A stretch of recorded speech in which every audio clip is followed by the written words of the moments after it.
नमस्कार। सामुद्रिक विज्ञान के इस अंक में एक बार पुनः आपका स्वागत है।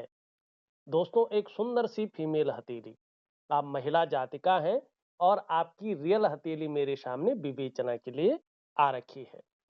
हथेली की आकृति पूरी तरह से आयताकार है और हथेलियों की जो श्रेणी होती है उसमें सबसे उच्च श्रेणी की आपकी हथेली है।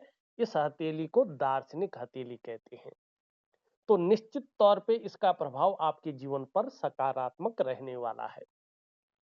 एक तो कहीं न कहीं जिज्ञासु किस्म का व्यक्तित्व आपका रहेगा। अगर हम कहें कि एक एनालिटिकल किस्म का व्यक्तित्व भी आपका रहने वाला है, ये यहाँ पे स्पष्ट तरीके से दिखाई दे रहा है।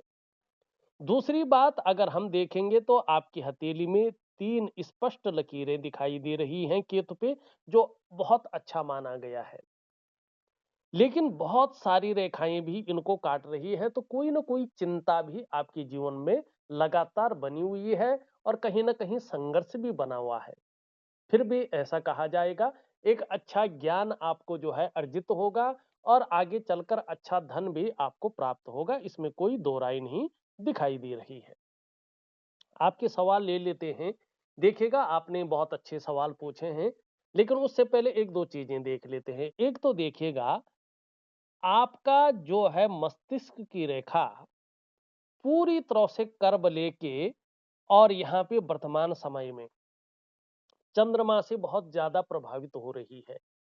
और चंद्रमा मनसो जातश्चक्षु, चंद्रमा मन का कारक है, कल्पनाओं का कारक है। और मस्तिष्क रेखा वर्तमान में यहाँ पे जाना, ये ऐसी अवस्था को क्रिएट कर रहा है कि प्रायो बहुत ज्यादा सोचने वाला आपका व्यक्तित्व हो गया है। ज्यादातर आप हमेशा कल्पनाओं में डूबी रहती हैं और आपका जो मन है वो भी एकाग्रचित कम हो पा रहा है। साथ में देवगुरु बृहस्पति पूरी तरह से ऊर्जा से विहीन है, अस्तांचल की ओर जा रहे हैं, ऊर्जा प्रॉपर तरीके से प्रोवाइड नहीं कर रहे हैं। तो ये व्यक्ति को चिंतातुर स्वभाव देता ही देता है, इसमें कोई दो राय नहीं है। अब चलते हैं आपकी हथेली में और आपके सवाल ले लेते हैं। देखिएगा, आपने बहुत अच्छे सवाल पूछे हैं, बहुत सारे सवाल पूछे हैं, लेकिन उनमें से हमने वो सवाल चुने हैं जिनमें सारे सवाल भी आ जाएं और संक्षिप्त में जो है सारी चीजें आ जाएं और मैं उस चीज को एक बेहतरीन तरीके से आपको बता पाऊं।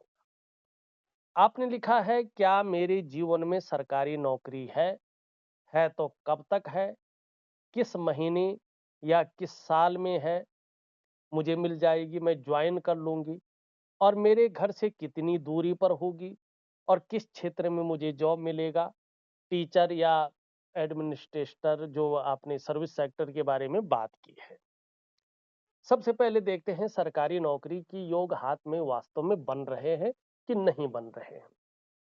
देखिएगा, हमारी हथेली में और चीज तो छोड़िएगा आप, सबसे पहले देखेंगे तो ये इंडेक्स की फिंगर है और इसके नीचे का जो ये भाग है, ये जुपिटर का माउंट है। ये देवगुरु आचार्य बृहस्पति जी हैं और आप सब लोगों को पता है ये ज्ञान के आचार्य हैं, रीति रिवाजों के, कर्तव्यों के बोध के, अनुशासन के आचार्य हैं। और यहाँ पे अगर हम देखते हैं तो आपकी हथेली में ये बिल्कुल साधारण अवस्था में बैठे हुए हैं वर्तमान समय में। और जब ये बिल्कुल साधारण अवस्था में बैठते हैं, पूरी तरह से ऊर्जा प्रोवाइड नहीं करते हैं, तो हमारे अंदर चाहे कितनी भी अच्छी नॉलेज हो, कितना भी अच्छा ज्ञान हो, उसको इम्प्लीमेंट करने के लिए ये हमें प्लेटफॉर्म नहीं मुहैया कराते हैं। ऐसे में प्लेटफॉर्म नहीं मिलता है। अगर प्लेटफॉर्म मिल भी गया तो व्यक्ति को उस चीज का व्यक्ति सही से यूज नहीं कर पाता है। ऐसे में दूसरी बात है, जब देवगुरु बृहस्पति इस प्रकार से हो आपकी हथेली में, तो प्रैक्टिकल रूप में उसका प्रभाव आपके दाम्पत्य जीवन पर पड़ता है। ऐसे में दाम्पत्य जीवन का जो चरम सुख का भोग है, उसके बीच में परिस्थितियां खड़ी हो जाती हैं। व्यक्ति को चरम सुख का भोग नहीं मिल पाता है। और जब ये नीचे की ओर देखता है, जैसे आपका जो है देख रहा है क्रूर ग्रह शनि की तरफ, तो कहीं ना कहीं संतान को लेके भी चिंताएं रहती हैं, बच्चों को लेके भी कहीं ना कहीं मन में चिंताओं का भाव रहता है। पैतृक संपत्ति अगर ऐसे में हो तो व्यक्ति को पैतृक संपत्ति या तो मिलती नहीं है या उसका लाभ नहीं मिल पाता है। धन को लेके दिक्कतें बढ़ जाती हैं। ठीक है ना? इष्ट कृपा नहीं मिलती है। ऐसे में व्यक्ति पूजा पाठ तो खूब करता है, लेकिन उसको इष्ट कृपा नहीं मिल पाती है। और सभी प्रकार के जो सुख हैं, जिनको सुख कहा जाता है, जो मानव जीवन के लिए बहुत जरूरी होता है, ये बृहस्पति उन सुखों को निकाल लेते हैं व्यक्ति के जीवन से, सुख नहीं देने देते हैं। और सबसे बड़ी बात है, ऐसे में व्यक्ति को एक गुरु नहीं मिलता है। गुरु का मतलब शिक्षक भी होता है, गुरु का मतलब आध्यात्मिक गुरु भी होता है। जब गुरु ऐसा होता है, तो निश्चित तौर पे एक सही दिशा दिखाने वाला व्यक्ति नहीं मिल पाता है। और कहीं न कहीं जीवन में बड़ा संघर्ष ऐसे में करना पड़ता है। व्यक्ति अपने आप को अकेला महसूस करता है, अगर व्यक्ति का बृहस्पति का पर्वत इस प्रकार से हो। तो मैंने एक प्रॉपर तरीके से आपको यहाँ पे बता दिया है। माने बृहस्पति को देख के निश्चित तौर पे जो है, ये स्पष्ट दिखाई दे रहा है कि यहाँ पे सरकारी नौकरी के योग अभी बन नहीं रहे हैं। किसी भी हालत में जो है, जब देवगुरु बृहस्पति बिल्कुल ही जो है ऊर्जा प्रोवाइड नहीं कर रहे हैं, तो सरकारी नौकरी के योग नहीं बन पा रहे हैं। हाँ, भले ही अगर आप देखेंगे, यहाँ पे शानदार चतुष्कोण दिखाई दे रहा है। अगर देवगुरु बृहस्पति एक बेहतरीन अवस्था में होता, तो ये चतुष्कोण आपको प्रशासनिक सेवा देता है। लेकिन ये यहाँ पे केवल इतना ज्ञान दे रहा है आपको कि उसकी आप टीचिंग तक दे सकें। लेकिन यहाँ पे ये सरकारी नौकरी या इससे संबंधित क्षेत्रों में सफलता अभी देता हुआ नहीं दिखाई दे रहा है। मानी ये नहीं कहूंगा कि पूरी तरह से नहीं दे रहा है, लेकिन 100% जो चांस मिलने चाहिए थे, वो 100% यहाँ पे चांस नहीं दिखाई दे रहा है। ठीक है ना? ये इस प्रकार की चीजों को बता रहा है। अब दूसरी चीज देखो यहाँ पे, क्यों है ऐसा? एक शानदार रेखा है, ये रेखा यश देती है, व्यक्ति को उत्कृष्टता देती है, एक ब्रांड वैल्यू देती है। लेकिन अगर आप देखेंगे इस रेखा को, तो ये कहीं ना कहीं जो है इस प्रकार से सारी रेखाएं इसको काट पीट रही है और सूर्य को यहाँ पे पूरी तरह से दूषित करे हुई है। सूर्य सरकार का कारक होता है, यश का कारक होता है, धन का कारक होता है। जब सूर्य इस प्रकार से होता है, तो व्यक्ति जो मेहनत करता है, जो परिश्रम करता है, उसका जो पूरा श्रेय है, जो पूरा क्रेडिट है, उसको नहीं मिल पाता है। ऐसे में व्यक्ति के अंदर जो क्वालिटी होती है, जो योग्यता होती है, उस तरह से चीजें उभर कर निखर के नहीं आ पाती है। ऐसे में एक सहजता से, एक सरलता से व्यक्ति को रास्ता नहीं मिल पाता है। अगर ऐसे में व्यक्ति जो है नौकरी कर रहा हो, तो उसको वो ग्रोथ नहीं मिल पाती है जिसके लिए वो अपने आप को खपा रहा होता है। ऐसे में व्यक्ति अगर जो है अपना व्यापार कर रहा हो, तो व्यापार में उत्कृष्टता नहीं आती है, वो फैलाव, वो जो है ब्रांड बनकर व्यक्ति नहीं उभर पाता है, वो विस्तार उसको नहीं मिल पाता है, जिसके लिए उसने सारा कुछ दांव पे लगाकर व्यापार में गया था। और ऐसे में कहीं ना कहीं जो है व्यक्ति को कर्ज लेने से भी बच के चलना होगा। ऐसे में व्यक्ति को यश की प्राप्ति नहीं मिल पाती है। यहाँ पे सूर्य और बृहस्पति आपका जो है साथ देते हुए वर्तमान में नहीं दिखाई दे रहे हैं। और साथ में देखेंगे तो यहाँ से इस पे जो रेखा जा रही है, ये बुध की ओर देखती हुई दिखाई दे रही है। इसका मतलब है वर्तमान में आप अपने जीवन काल में लगातार उलझे हुए हैं। सम्मान तो आता भी है, लेकिन परेशानियां भी साथ साथ आ जाती हैं। आपकी परेशानियां जैसे खत्म ही नहीं हो रही है, आपका तनाव जैसे खत्म ही नहीं हो रहा है, आप परेशानियों से मुक्ति नहीं ले पा रहे हैं। ये सिचुएशन यहाँ पे जो है सूर्य की वजह से पैदा होती हुई यहाँ पे दिखाई दे रही है।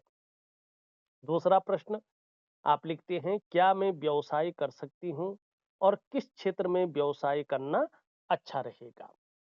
आप व्यवसाय तो कर सकती हैं, लेकिन अभी 2 सालों तक जो है यहाँ पे ये दोनों चीजें बेहतरीन नहीं है, तो व्यवसाय में बहुत बड़ी उन्नति नहीं दिखाई दे रही है।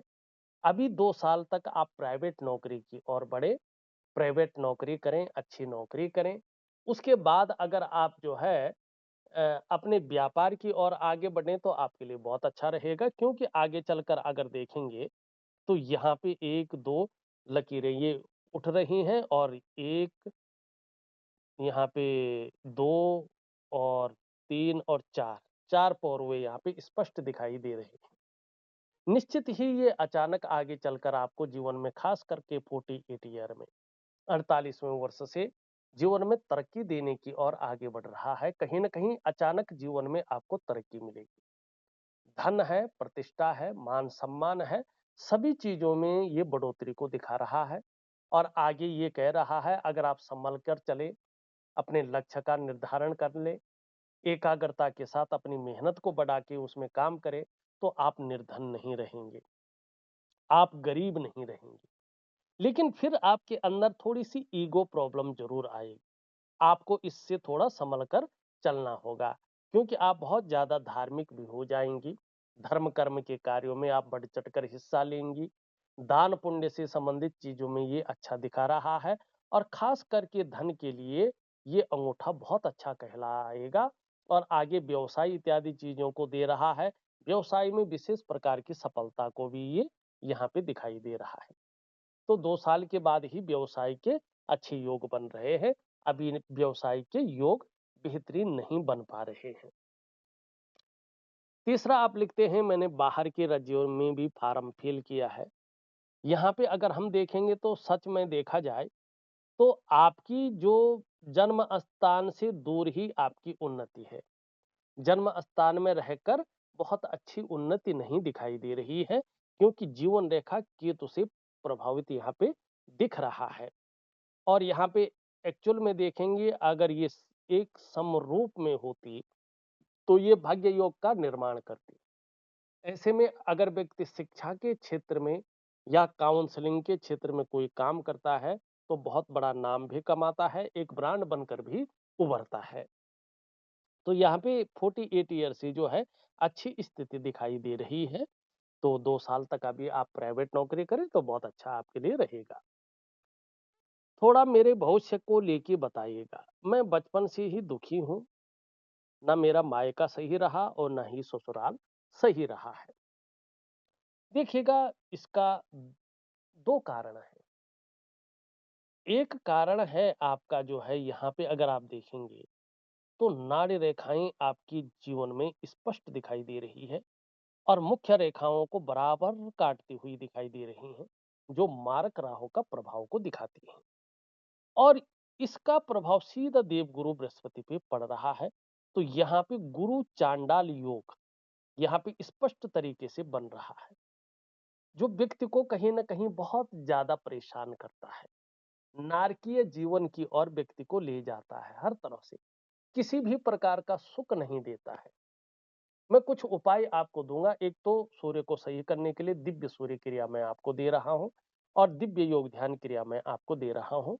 और सबसे बढ़िया बात है कि इनमें मैं बृहस्पति का उपाय भी दूँगा और बृहस्पति का अलग से भी उपाय दूँगा। आपको सिर्फ़ और सिर्फ़ जो है ये 3 चीज़ें करनी हैं। दिव्य सूर्य क्रिया प्रॉपर तरीके से करें, दिव्य योग ध्यान क्रिया करें और बृहस्पति का बहुत अच्छे उपाय करें, तो निश्चित तौर पे आपके जीवन में बहुत चमत्कारिक ढंग से जीवन बदलेगा। इसमें कोई दो राय नहीं दिखाई दे रही है। ठीक है ना? तो इन चीज़ों को करें तो आपके लिए बहुत अच्छा रहेगा।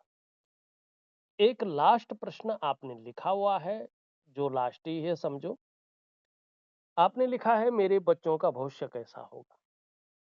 देखिएगा आपके बच्चों का भविष्य कैसा होगा, क्या नौकरी वो करेंगे, उनका आरोग्य स्वास्थ्य का मामला कैसा रहेगा, धन कैसा रहेगा उनके जीवन में, उनका दाम्पत्य जीवन कैसा रहेगा, ये उनकी हथेली से पता चल रहा है। लेकिन अगर हम यहाँ पे देखेंगे तो आपका जो शुक्र है वो धीरे-धीरे एक अच्छी अवस्था में आ रहा है। इसका मतलब है आगे चलकर बच्चों का बड़ा अच्छा सुख आपको मिलने जा रहा है। तो बच्चों का भविष्य ठीक रहेगा तभी सुख उनकी तरफ से आपको मिलेगा। मेरे पति का मेरे प्रति कभी आदर की भावना आएगी, 100% आएगी, लेकिन अभी इसलिए नहीं है कि देवगुरु बृहस्पति इसका कारक है। जब देवगुरु बृहस्पति इस प्रकार से बहुत ज़्यादा खराब स्थिति में रहता है और क्रूर ग्रह शनि की तरफ दृष्टि गोचर करता है और साथ में सूर्य इस प्रकार से हो तो व्यक्ति को यश नहीं मिलता है, ठीक है ना? और दाम्पत्य जीवन का चरम सुख का जो भोग है उसके बीच में ये परिस्थितियां खड़ी करता है और कहीं ना कहीं जो है सुख नहीं देता है। यहाँ पे अगर हम देखेंगे तो आपके सभी सवालों के उत्तर हमने प्रॉपर तरीके से दे दिए। धार्मिक भावनाएं बहुत अच्छी रहेंगी, ईश्वर में विश्वास बना रहेगा और आराध्य के प्रति समर्पण की भावना भी बनी रहेगी। यहाँ पे आप कामयाब तो होंगे लेकिन बहुत ज्यादा मेहनत परिश्रम करने के बाद ही चीजों में आपको सफलता मिलेगी।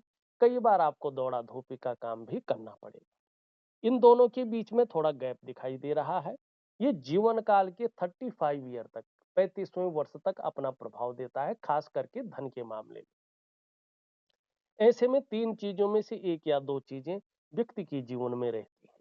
या तो बहुत ज्यादा खर्चीला स्वभाव रहता है, या धन के मामले में संघर्ष बना रहता है, या धन के महत्व को व्यक्ति नहीं समझ पाता है। लेकिन ये 35 ईयर तक ही ऐसा रहता है। यश पाने की इच्छा, नेम फेम पाने की इच्छा और अपने कार्यों में विस्तार और फैलाव पाने की इच्छा आपके जीवन में हमेशा बनी हुई है। दोनों उंगलियां बराबर हैं और दोनों मिडिल फिंगर से छोटे हैं। धन और यश की भूख है। पैसा और सम्मान जीवन के लिए बहुत जरूरी हो गया है और जीवन का मुख्य लक्ष्य भी यही है। यहाँ पे अगर हम देखते हैं तो सबसे छोटी उंगली पूरी तरह से झुक रखी है इसकी तरफ। धन कमाने की ललक बहुत ज्यादा है, आगे चलकर इसका फायदा होगा, लेकिन यहाँ पे देखिएगा बहुत छोटी है। थोड़ा शांत चित्त, दबा दबा सा व्यक्तित्व दिखाई दे रहा है। आपका व्यक्तित्व पूरी तरह से निखर करके उभर करके नहीं आ पा रहा है। और खास करके जो है, जैसे मनी मैनेजमेंट है, कागजों का रख रखाव है, अकाउंटेबिलिटी है, फाइलिंग में है, कम्युनिकेशन स्किल्स है, इसमें काफी कमी को ये दे रहा है। जहां तक हो सके यहाँ तक नाखून बढ़ाएं तो निश्चित तौर पे जो है ये कम्युनिकेशन स्किल्स आपकी सुधरेगी। मनी मैनेजमेंट की स्थिति बहुत अच्छी रहेगी और आपको लाभ होगा। एक सुखद जीवन जीने की चाह बनी रहेगी और सुखद जीवन जीने के लिए प्रयत्नशील व्यक्तित्व भी आपका बना रहेगा। ये यहाँ पे स्पष्ट तरीके से दिख रहा है। यहाँ पे देखेंगे तो आपकी जो है हृदय रेखा पूरी तरह से देवगुरु बृहस्पति से प्रभावित हो रही है। ये बहुत श्रेष्ठ मानी जाती है ऐसी जीवन रेखा, हृदय रेखा। आप सबके लिए सोचने वाली जातिका है। बहुत अच्छे विद्वान भी हैं, बुद्धिमान भी हैं, तेजस्वी भी हैं और प्रेम के मामले में सर्वश्रेष्ठ है। जिसको भी प्रेम करती है हृदय की गहराइयों से प्रेम करने वाली है, दिखावा नहीं करती। अंत तक निभाने वाला आपका व्यक्तित्व यहाँ पे दिखाई दे रहा है। लेकिन स्वाभिमान की भावना आपके अंदर है और स्वाभिमान में कभी कभार अभिमान का पुट भी आता है और आएगा भी, लेकिन उससे कोई दिक्कत नहीं है। पूर्ण तो विश्वासी है, विश्वास किया जा सकता है, ऐसा व्यक्तित्व आपका रहेगा। निर्मल हृदय का व्यक्तित्व आपका रहेगा। और देखिएगा जब देवगुरु बृहस्पति एक बेहतरीन स्थिति में आएगा तो चाहे आप किसी भी प्रकार से हो, चाहे व्यापार करें, चाहे नौकरी करें, चाहे और भी काम करें, समाज में एक श्रेष्ठ और बेहतरीन जीवन आप व्यतीत करेंगे। ये यहाँ पे स्पष्ट तरीके से दिख रहा है।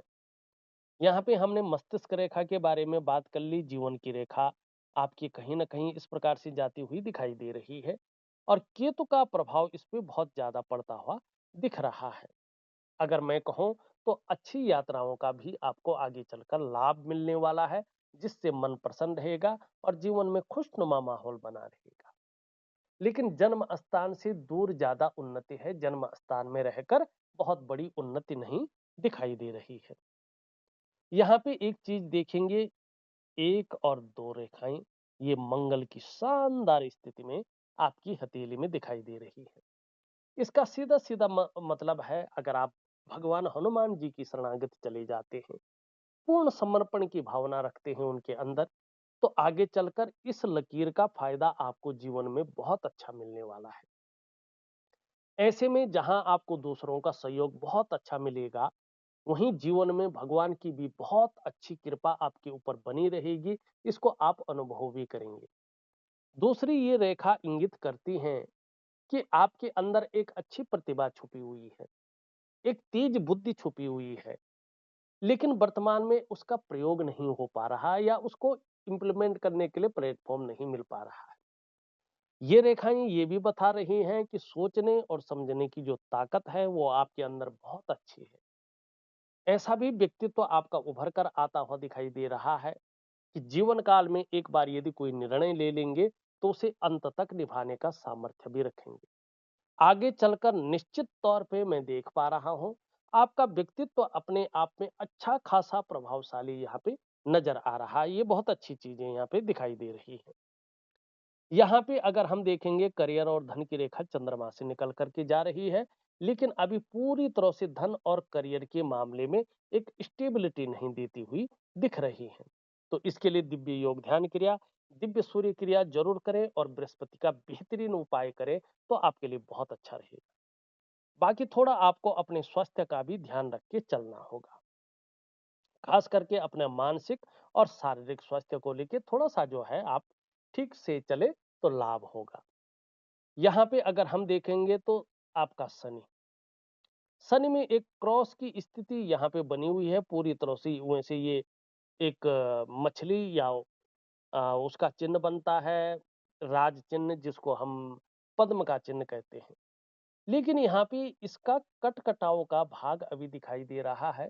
मानी शनि जो आपके कार्य है उनमें अड़चन देता हुआ यहाँ पे वर्तमान में दिखाई दे रहा है, जो 18 महीने तक चलेगा। यहाँ पे सूर्य की स्थिति के बारे में मैंने पहले बता दिया है। बुध आपका बहुत अच्छा है, वाणी बहुत अच्छी रहेगी, आगे चलकर तन तन की सुंदरता भी बहुत अच्छी रहेगी, अपने प्रति आकर्षित करने वाली रहने वाली है। ये जितना सुंदर रहता है व्यक्ति की सुंदरता भी उतनी अच्छी रहती है। ऊपरी मंगल बहुत अच्छा है, पराक्रम बहुत अच्छा रहेगा, एनर्जेटिक स्वभाव बना रहेगा, जो भी आपसे मिलेगा वो कंफर्टेबल फील करेगा। लेकिन निम्न मंगल बहुत अच्छा नहीं है, बहुत ही खराब दिखाई दे रहा है। कंफ्यूजन की स्थिति बता रहा है, उलझन देता हुआ दिखाई दे रहा है, और जो आपकी निर्णय लेने की ताकत है उसको ये छीण करता हुआ दिख रहा है। ऐसे में व्यक्ति सही से डिसीजन नहीं ले पाता है कि वास्तव में करना क्या चाहे और हमें किस तरफ जाना चाहिए। तो इसके लिए मैं दिव्य सूर्य क्रिया दे रहा हूं, इसमें इसका भी उपाय दूंगा, जरूर करें, आपको लाभ होगा। यहाँ पे अगर हम चंद्रमा की बात करें तो अभी कम से कम 6 से 8 महीने तक आपका चंद्रमा भी एक बेहतरीन अवस्था में नहीं दिख रहा है। थोड़ा सा ये आपके मन को इस दौरान गड़बड़ रख सकता है, हल्का फुल्का मानसिक परेशानी दे सकता है, या भावुकता दे सकता है, या इमोशनली थोड़ा परेशान कर सकता है। कभी कभी इसके कारण आपका मन अच्छा नहीं रहेगा, और मन से सीधा जुड़ा हुआ है हमारा डाइजेस्टिव सिस्टम। अगर ये सही नहीं रहता है तो पेट की दिक्कतें आती है, माँ का सुख प्रॉपर तरीके से प्राप्त नहीं होता है, नींद आने में भी कई बार ऐसे में दिक्कतों का सामना करना पड़ता है। चंद्रमा तन मन धन तीनों का कारक है, ऐसे में तन भी खराब रहता है, मन भी खराब रहता है, और धन के रिजल्ट भी जो है कहीं ना कहीं खराब आने शुरू हो जाते हैं। तो मैं थोड़ा उपाय दूंगा जिससे अगर आप कम से कम अगर 6 महीने तक भी इन उपायों को करते हैं, तो प्रॉपर तरीके से करते हैं, विधि पूर्वक करते हैं, तो उसके बाद से निश्चित तौर पे आपका जीवन बदलना शुरू हो जाएगा, कोई दो राय नहीं। मन से कीजिएगा, विश्वास से कीजिएगा। शुक्र की स्थिति अगर देखेंगे यहाँ पे, देखिएगा सबसे पहले हम जानते हैं शुक्र है क्या। कला है, सौंदर्य है, सुंदरता है, इन सब चीजों के लिए और सुखद जीवन जीने के लिए हथेली में इसका शानदार होना बहुत जरूरी है। आपकी हथेली में वाकई में शुक्र धीरे धीरे एक बेहतरीन अवस्था में आ रहा है, तेजोमय अवस्था में आ रहा है, और आगे चलकर ये आपको भी एक तेजस्वी व्यक्तित्व दे रहा है। चेहरा भी बहुत सुंदर रहेगा, और जो सुंदरता है, जो आकर्षण है, ये आपके अंदर विद्यमान रहेगा, और हर परिस्थिति को झेलने की ताकत देता हुआ दिखाई दे रहा है। कुल मिला के बात करें तो मैंने आपकी हथेली का संपूर्ण विश्लेषण करके आपको बता दिया है। उपाय मैं विधिवत तरीके से लिख करके और ऑडियो के माध्यम से भेज रहा हूं, आप करने की कोशिश करें, निश्चित ही आपको लाभ होगा। इस अंक में बस इतना ही। एक नई वीडियो के साथ पुनः उपस्थित होऊंगा, तब तक के लिए नमस्कार।